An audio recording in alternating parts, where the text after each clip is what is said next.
And you dive into the stories of the authors who wrote those children's books, and that was fascinating to me, because even as a kid, like whether it's Treasure Island or Winnie the Pooh that I'm reading to my kid, and the authors who wrote it have fascinating lives. Is that something that was the primary reason why you wrote it? Well, I was interested, I mean, that's definitely a part of it. I was interested in where these stories come from, which, of course, is partly social and is partly personal and biographical and psychological. And I was interested in what they say to us about how we conceive childhood through the ages, because obviously children's stories are written by adults, and at every turn through history, they've reflected what adults think children might need or want or enjoy or need to be taught. And yet at the same time, which is a theme, so many of the people who've written so well for children have been people for whom childhood itself has felt like unfinished business.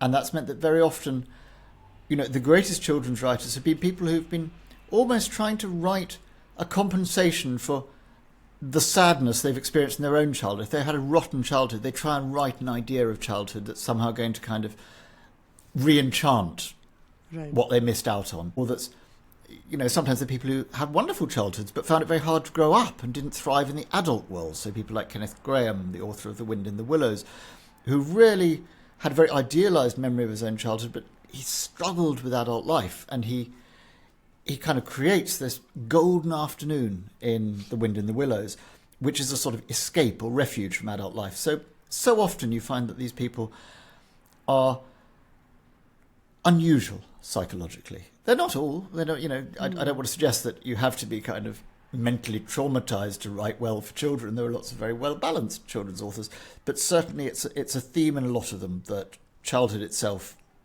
was troubled for them.